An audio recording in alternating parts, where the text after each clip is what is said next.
আমার পিতা আমাকেও আমার আম্মিকে ছেড়ে বহু বছর আগে চলে গেছেন।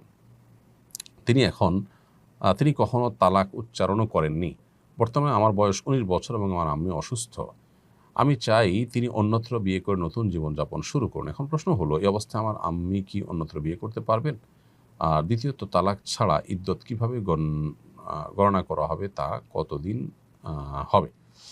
দেখুন, প্রথম কথা হলো যে আপনার আম্মি তিনি আপনার বাবার কাছ থেকে যেহেতু তালাকপ্রাপ্তা হননি, অতএব তার জন্য ইদ্যত প্রযোজ্য হবে না।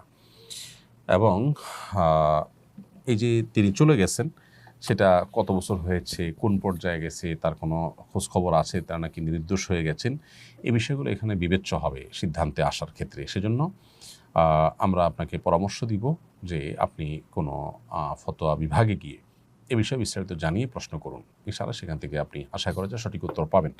কারণ এখানে আরও বেশ কিছু কোয়েরি আছে যেগুলো আপনার কাছ থেকে আমার জানা দরকার, সেগুলো করা দরকার। সেগুলো করার সুযোগ যেহেতু নাই, অতএব আমরা এটা স্কিপ করছি। যদি এমন হয় যে তিনি বেঁচে আছেন এবং নিরুদ্দেশ নন, তাহলে সেক্ষেত্রে তার কাছ থেকে যে কোনোভাবে বিচ্ছেদ নেওয়ার, মৌখিকভাবে বিচ্ছেদ নেওয়ার হলেও চেষ্টা করতে হবে। তারপরে আপনি অন্যত্র বিয়ের চিন্তা করবেন। মহসিনা আক্তার মোমো আপনি লিখেছেন, আমার বাবার ৩ ভাই ২ বোন। আমার বাবা মারা গেছেন ১ বছর হয়েছে, কিন্তু এখনও আমাদের প্রাপ্য জমি বুঝে দিচ্ছেন না। আমার প্রশ্ন হচ্ছে, আমার বাবার কেনা জমি কি আমার চাচা এবং ফুফুরা পাবেন?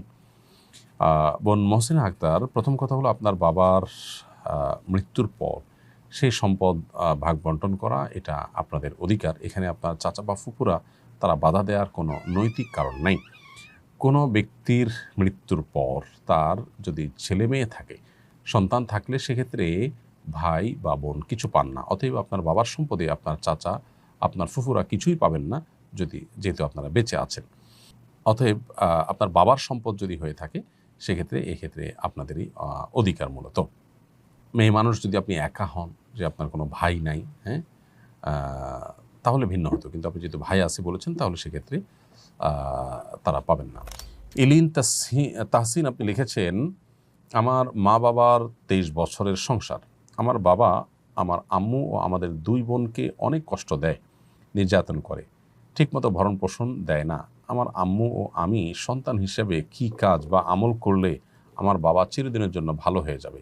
কি করলে পরিবারের রহমত ও সুখ শান্তি থাকবে?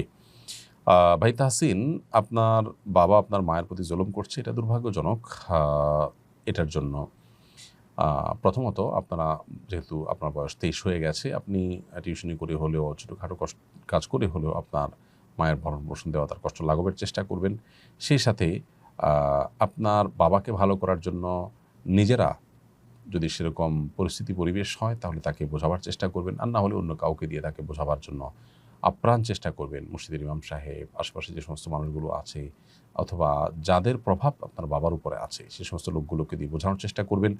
ওলামা ইকরামের বক্তব্য শোনানোর চেষ্টা করবেন। বিভিন্ন কৌশলে তাকে কাউন্সেলিংয়ের চেষ্টা করবেন এবং সবশেষে আল্লাহর কাছে দোয়াও অব্যাহত রাখবেন। এরপরও যদি কোনো উপায়ে তিনি সংশোধন না হন, তাহলে সেক্ষেত্রে সন্তান হিসেবে বাবার শাসনের দায়ভার আপনার কাঁধে নেওয়ার সুযোগ কিন্তু নেই।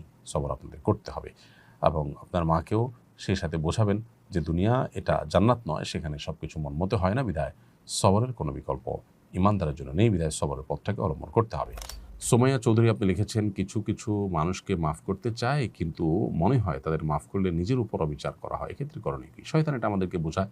আল্লাহ সুবহানাহু ওয়া তাআলা সবসময় আমাদেরকে মাফ করতে উৎসাহিত করেছেন। আল্লাহ বলেছেন, খুযিল আফওয়া ওয়া'মুর বিল উরফি ওয়া'রিদ আনিল জাহিলিন। তোমরা ক্ষমার দিকটাকে গ্রহণ করবে সবসময় এবং ভালো কাজের নির্দেশ মানুষকে দিবে এবং যারা মূর্খতাসুলভ আচরণ করেছে তাদেরকে এড়িয়ে চলবে। আল্লাহ সুবহানাহু ওয়া তাআলা অন্য আয়াতে বলেছেন, ইন্নাল্লাহা ইউহিব্বুত তাওয়াবিন ওয়া ইউহিব্বুল মুতাতাহহিরিন। আল্লাহ বলেছেন, আল্লাহ তাআলা ক্ষমাশীলদেরকে পছন্দ করেন, সেরকম আয়াত রয়েছে। অতএব আল্লাহ তাআলা তার নেককার বান্দাদের প্রশংসা করতে গিয়ে বলেছেন, ওয়াল আফিনা আনিন নাস, যারা মানুষকে ক্ষমা করে তাদেরকে আল্লাহ তাআলা নেককারদের কাতারে শামিল করেছেন। এজন্য মাফ করার চেষ্টা করতে হবে। শয়তান আমাদেরকে নানাভাবে প্রলুব্ধ করে আমরা যেন ক্ষমা না করি। নিজের ভিতরে যে অবিচার হবে মনে হয় না, সবর করবেন এবং ক্ষমা করবেন, সেদিকটাই ভালো। আল্লাহ সুবহানাহু ওয়া তাআলা সবসময় সেটিকে আমাদেরকে প্রায়োরিটি দিতে বলেছেন। আল্লাহ বলেছেন যে, ফাইন আকিবতুম ফাআকিবু মিসলা মা উকিবতুম বিহি, ফাআকিবু মিসলা মা উকিবতুম বিহি। যদি তোমাদেরকে কেউ কষ্ট দেয়, তাহলে তোমরা সেই পরিমাণ কষ্ট দিতে পারো যেটুকু সে দিয়েছে, সমান সমান দিয়ে তুমি প্রতিশোধ নিতে পারো। কিন্তু ওয়ালাইন সাবারতুম লাহু খায়রুল লিস-সাবিরিন, যদি ধৈর্য ধারণ করো সেটা হবে সবচেয়ে উত্তম। মেয়ের নাকের নিচে গোঁফের মতো থাকে, সেগুলো কাটা যাবে কিনা? প্রথম কথা হলো যে আপনার নাকের নিচে যদি গোঁফ উঠে যায় কোনো মেয়েদের এবং সেটা চোখে পড়ার মতো হয়, তাহলে এটা তার বলতে পারি আমরা শারীরিক ত্রুটি। অতএব এইটা কাটা যাবে, বরং কেটে ফেলাটাই উত্তম, পুরুষের সাথে সাদৃশ্য যেন না হয়। অনেক ওলামা ইকরাম যেন ইমাম ইবনে আবিদিন শামী রাহিমাহুল্লাহ ফতোয়া শামীতে এটাকে মুস্তাহাব বলেছেন। লিপি আক্তার নূপুর আপনি লিখেছেন, পিতামাতা যদি সন্তানের সাথে বৈষম্য করে তাহলে ইসলাম কি বলে? পিতামাতাও যদি বৈষম্য করে সেটা অন্যায়, অন্যায়, অন্যায় সর্বাবস্থায়। অতএব মা বাবাও সন্তানদের প্রতি যেন জুলুম না হয় সেদিকটা তাদের খেয়াল করতে হবে। মা বাবা হয়েছেন দেখে তারা যা খুশি তা করবেন, সেই লাইসেন্স তারা কিন্তু পান নাই। আল্লাহ তাআলা এহসান তার নিজের জন্য আবশ্যক করে রেখেছেন। আল্লাহ তাআলা নিজের জন্য জুলুম না করাকে আবশ্যক করে নিয়েছেন। আল্লাহ সুবহানাহু ওয়া তাআলা বলেছেন, ইন্নী হারামতু যুলমা আলা নাফসি ফালা যালামু। হে বান্দাগণ, আমি আমার নিজের প্রতি জুলুমকে হারাম করেছি। আল্লাহ নিজে জুলুমকে নিজের জন্য হারাম যদি করে থাকেন, তাহলে মা বাবার জন্য কীভাবে সন্তানের প্রতি জুলুম বা বৈষম্য করা হালাল হতে পারে?